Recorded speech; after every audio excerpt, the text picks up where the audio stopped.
little encouragement can be a powerful thing. President Donald Trump sent word to truckers rallying in Washington, D.C. that he was behind them 100%. He sent intermediaries with a bag of hats and told them that he was supportive of their efforts. Now those truckers have decided to stay for the long haul until they can meet with the man themselves. We continue our coverage of the MayDay rally in Washington, D.C., checking in with Shawn McIntosh of the Disrespected Trucker. How many folks you got there today in D.C.? Oh, at least 70 right here on the road. Word is that we'll have anywhere from 8 to 10 rolling in before noon, and then another 10 rolling in shortly after. Guys are coming in all the time, and some of them have to go out. But that's okay. They come. They stood with us. Set the scene for me. What street are you on? How close are you to the White House? We are on Constitution Avenue between 14th and 15th, and we have all of it taken up pretty much from 14th Street to 15th Street, both sides of the road. These trucks are bobtail, and they're parked right nose to tail all the way. Every hour on the hour, we are sounding an SOS. There's truckers out here in distress. This morning, we woke the president up, or I know he was already up, but we said good morning at straight up 8 o'clock. Everybody went a little crazy with the horns. But other than that, every hour we do an SOS. Every time a truck comes in. You want to play me an SOS? Yeah, I'll play it.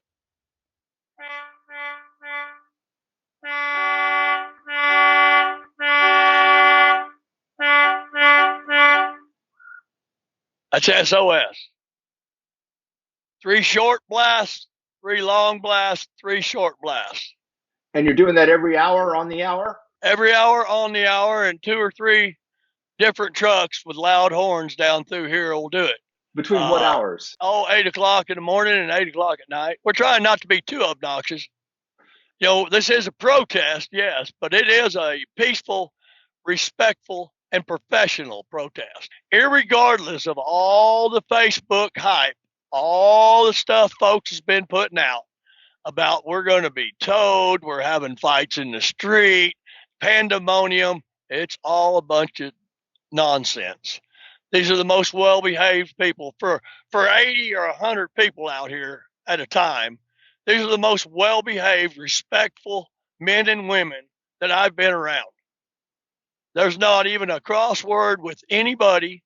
We have, we're so diversified here. We have every ethnic group you can imagine out here, and we're all standing side by side. We all have our own views and our own problems in the trucking industry, but we're trying to bring them all together collectively for our meeting with the president. And we will have a meeting with the president, or me and my truck and my wife will be sitting right here on this street. It don't matter if it's a week from now or a month from now. We ain't going anywhere.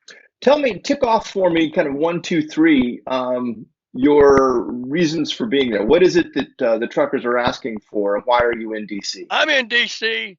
to speak to the president about jobs and safety. What specifically do you mean when you say safety, and what specifically do you mean when you say jobs? Well, jobs, first off, let's talk about that.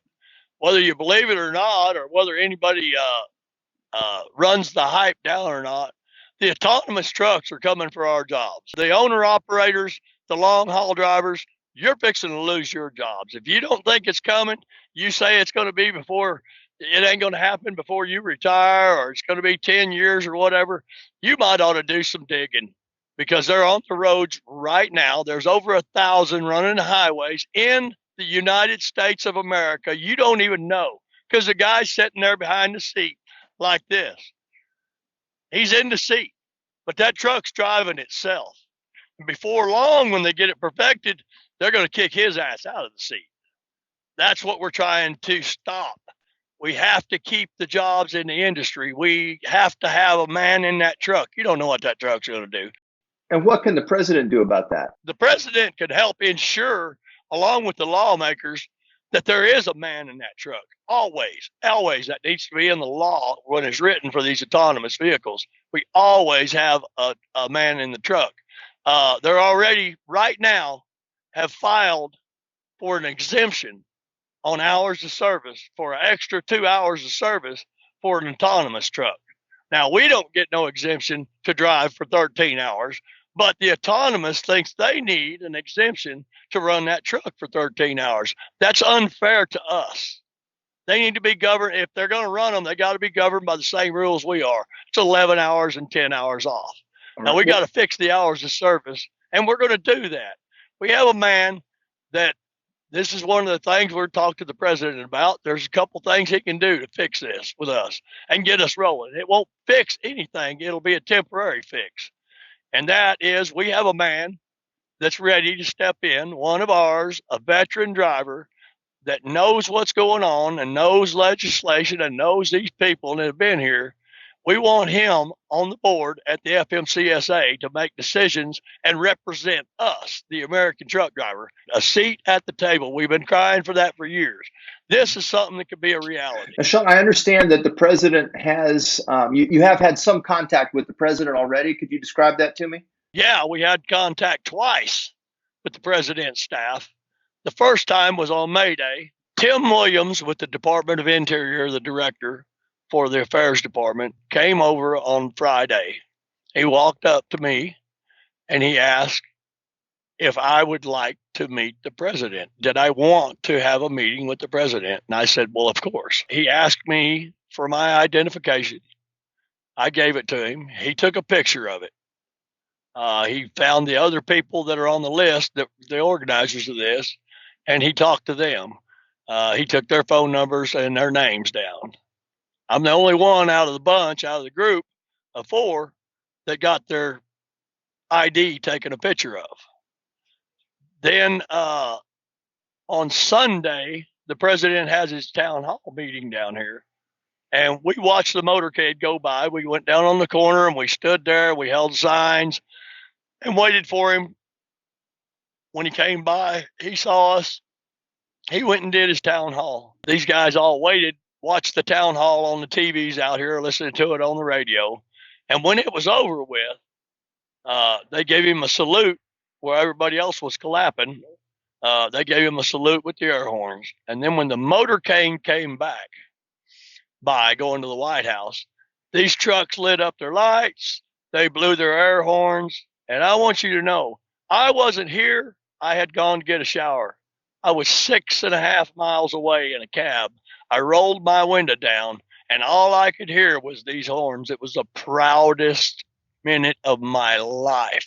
6.5 miles across D.C., and all I could hear was a bunch of train horns. It was the most fantastic thing.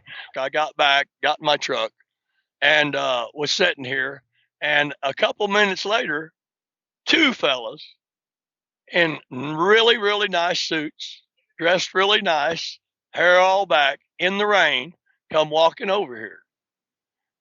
And they looked up in my truck, and he said, the president of the United States says to tell you that he's 100% behind you truckers, and we're going to get this took care of. He reached down and grabbed a bag. He handed it to me. It was full of ball caps that from President Trump. And he said, there's hats for everyone. And he told us, he said, he looked at me right in the eye and he said, the boss said he was going to take care of this. He's behind you 100%. Again, he says that. And then he tells us, and there's several people here, he tells us that they got to go back. Them 2 guys got to go back over and get this meeting worked out so we can meet with the president. We're just waiting for the president to talk. We said we wanted to talk to him. He said he was going to, and we're just waiting for his time. Shawn, thank you very much. Crystal, I know you're still over there to the side. Thank you as well for sticking it out. For the Truck Boss Show, I'm Brad Kuhn, and I'll see y'all down the road.